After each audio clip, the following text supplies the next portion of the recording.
So this is a freshly ground skew. It's 3/4 of an inch across, so it's considered a 3/4 inch skew. This is what I refer to as the long point. This is the short point, and you can see that the bevel is especially long. So I aim for a combined, since it's a double bevel, a combined angle of 35 degrees. So using this angle checker, you can see it comes in at 35.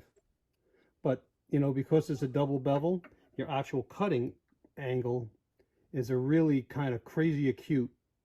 In this case, if it's combined 35, 17.5 degrees.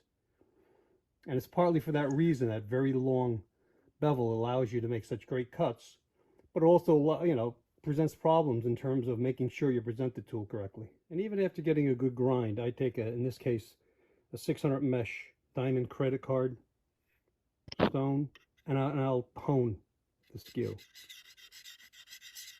And I like to rub it circular. It gives me more control, and I make sure there's contact between the heel of the bevel and the edge. You don't want to round that edge over, and you do it on both sides, making sure you don't have any more of a wire edge or a burr.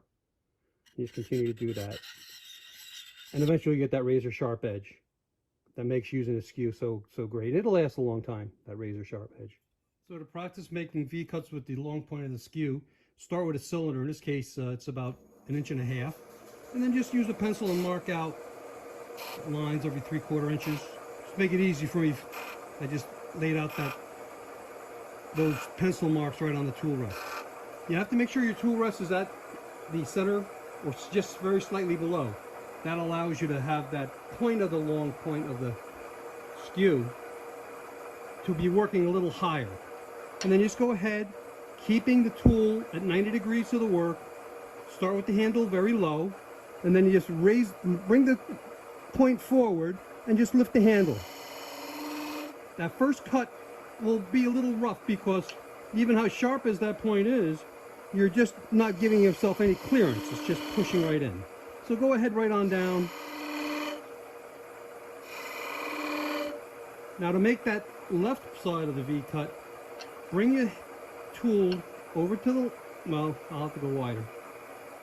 I'm trying to position the camera so that you can see that the tool is at right angles at this point. And again, with the handle low, make that initial cut. That'll be the bottom of the V. And notice that the tool and the handle is at 90 degrees to the work. And I think the best way to illustrate this now will be at this center one. I'm going to make the left side of that V. So I'm now going to take it, which was at 90 degrees, and I'm going to bring the handle over to the left about as much as that bevel is, which is in this case 17.5 degrees. It's not that critical. But more importantly, or maybe not more importantly, but just as importantly, I'll tilt it ever so slightly. If you think of this as dead noon, if you're thinking of a clock face and the orientation of the blade at noon going straight up, I could use my pencil, I guess. You want to go very slightly 2 minutes or so before noon. So move the handle and then go very slightly and then make this next cut. That gives you the left side of that V. See how it's now going down? It's a nicer cut because you have the clearance from that first initial cut.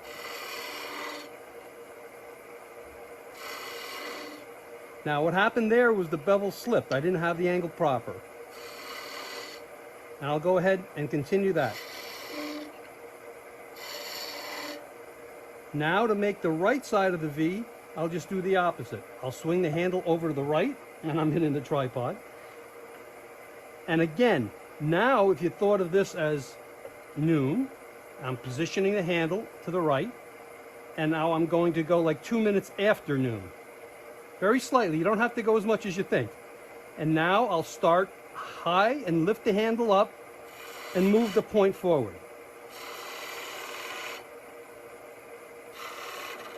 And of course, I'm trying to work with the tripod. Sorry about that.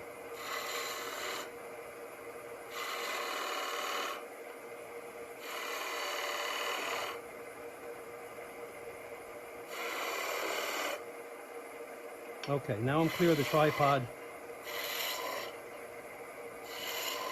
To make the V deeper, you'll have to do the same thing. You don't have to do the center anymore. You can come in, and now just work the left.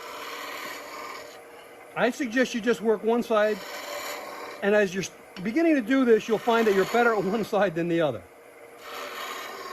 And then just go ahead and do that, lifting that handle, angling this way and this way. Some people say if you line that, if you eyeball it and watch that edge, it should go right into that bottom of that valley where you want to cut. Again, I'm having difficulty because of the tripod leg, but that'll give me now my left side. So I'm not even going to bother going any farther than here because the tripod's in the way. But I'm now going to show you how I'll do the right side. Swing the handle, tilt it. I should say 5 minutes after 12.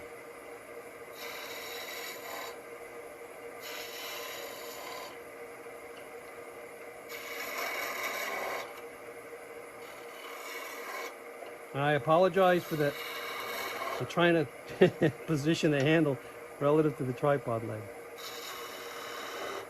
And it's not enough just to pivot the edge into the work. You have to move it forward also. Sorry about that. So you'll see I didn't make a very clean V-cut here. So I'm going to just roll with this. I'm going to show you another way. To practice the V-cuts, I would recommend marking it out to 3/4 inches, making those initial center cuts, okay, where that bottom of that V is going to be, then going either side, left or right, but go ahead down the whole line and then come back down the whole line. So I'm going to clean that up. I can't believe I was at 800 RPM, which I guess is just as well when you're doing something like this on camera. But I'm going to bring up the RPMs. I'm going to clean up some of these V's, and I'll be working mostly on the left because I want to avoid the tripod leg. So I'm at 800 RPM. I'm going to bring it up. I'm going to clean this up. I'm going to try to relax. And again, on this left side, swinging it. And I'm going to clean up that side. Of course, I'm right where the tripod is. Can't do that, but I'll do this one. And of course, I'm making a larger, deeper V. And this now is the point where I want to stress. You need to, if this was the tool rest, let me shut this off. If this was the tool rest, and here's the point that's doing the work, I think I'm at the right spot.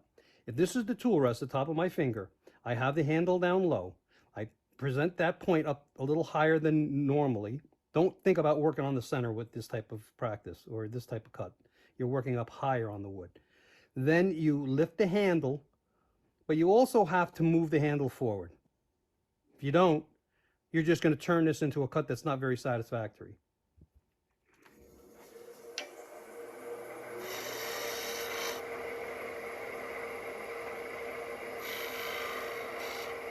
And eventually you'll get nice, evenly spaced V. Again, I'm going to go off, do the left side, and do the right. And I think with this camera angle, you'll be able to see that I did pretty consistent V cuts that are clean, okay, on these three.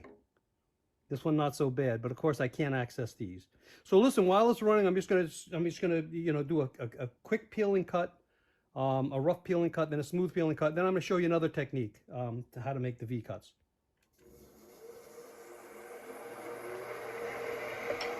Well, I'll work right here. So I'm just going to use this. That's the reason I like the curved edge. We're going a little off topic here, but the reason I like the edge slightly rounded is that both of these points are a little bit away now. It won't scour the work. And what I'm going to do is what you've seen before is I'm just going to use this in a peeling cut to rapidly remove. Start with a slightly smaller diameter cylinder. Now I can go ahead and continue this. This is what I would call a rapid peeling cut or a rough peeling cut.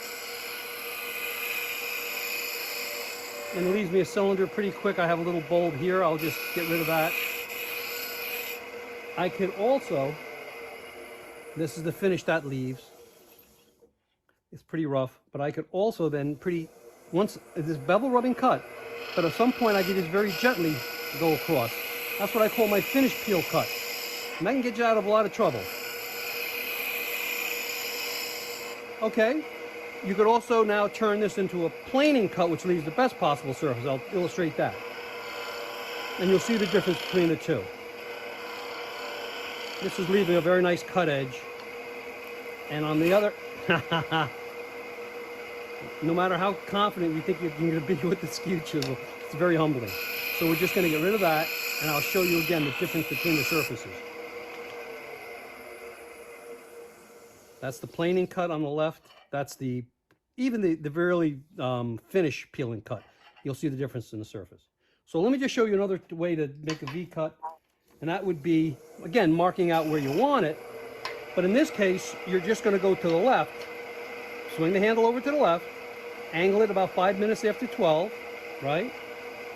If this is, you're not even worried about making that initial cut now, and this more advanced cut. But you're angling it and bringing this over. And now we're going to make to the left a series of cuts. 1, 2, 3. Then you're going to make the final cut just once on this side. And that's how a pro would make a V cut. Of course, you wouldn't have to go back and forth like that.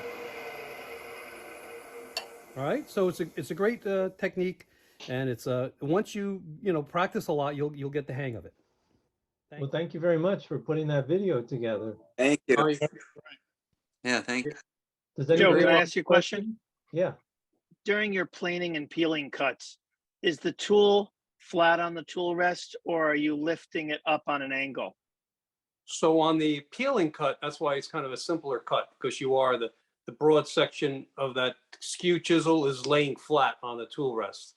So you have total, that whole width of the skew is, but then when you make a peel, when you do a planing cut, the other edge comes up off of it. Okay. And the orientation. So sometimes on the different. So on the edge of your skew, do you round over that corner of the skew so it's not pivoting on a sharp 90-degree corner? Yeah, that's part of it. That's more for the other cut. That's, the skew is so versatile. That's okay. The reason I round that bottom edge is to when I roll a bead with the short point, it's easier to roll a bead with the short point because there's like 10 or 12 cuts you can make with the skew. This was essentially just a long point cut making the V cuts, which is a really good basic cut, and it's pretty simple to do. I want to dedicate that video to Colin Bagel. Colin, before you had asked me if you were having some difficulty, you were making these really cool massage spindle type things. So I don't know, you still there, Colin? Yes, I'm here. Oh, okay. Yeah, so you probably got through it without that video, but I thought of you when I made the suggestion that I would do a video on the skew chisel. Hey, Joe, I've got a question. When you do the peeling and the planing cuts, I've always heard them say that just like in bowl turning, that you get the anchor on the tool rest and you get the bevel and then you cut. So but it always happens so fast. So were you actually putting the bevel down on the wood before it started cutting and then lifting the handle a little bit until it engaged, or is it going in at once? Because I so often with the skew, I just get a catch. Yeah. Wondering well, what again, I'm missing. I think the big problem with the skew is the fact that those angles are so acute, Think of a steeple as opposed to a flat roof. So, so many of our tools are ground at a 35 degree. Here you've got this really crazy. And what happens is when you get used to presenting a tool, if this is the tool rest and you're presenting most tools at 35 degrees at maybe an angle relative to the floor like this, if you did that with the skew, you're going to get the edge involved right away. So I always, say, because of that really long bevel, you got to start with the handle much lower. And again, it's starting with the tool obviously on the tool rest, and then the bevel won't rub. It'll be the back end will rub at first, and then as you lift the handle, eventually the edge will engage. It's just that you're working with, because the skew has got such a more acute angle, you're working with the handle more vertical to the floor than most other tools. So if you do have catches with it, the first thing I would suggest is start with the handle lower. And the peeling cut is a great cut to start with, because again, that whole broad section of the skew is resting flat on the tool rest. And then it's an issue of you just lifting the handle up slowly until you start to see that cut. But on the planing cut, it isn't flat. Then you're lifting one end up, Up a little bit, yeah. and Yeah, then that's what I wasn't clear on. Okay. unfortunately you cannot see through the long, you're not, you have to, it's almost by feel, because you have to depend on instinct, because you're not able to see the bevel at that point. Yeah. Rubbing, because obviously the edge is blocking your view. As opposed to bolt turning, you do have a good view of where the wood is relative to the bevel. With the skew chisel, that angle you don't. So that's why the planing cut is a very difficult cut. Got it. Thank you, Joe. All right, it was great. Thank Very you. helpful demo. Thank you, Joe. Thanks, Really Joe. appreciate it.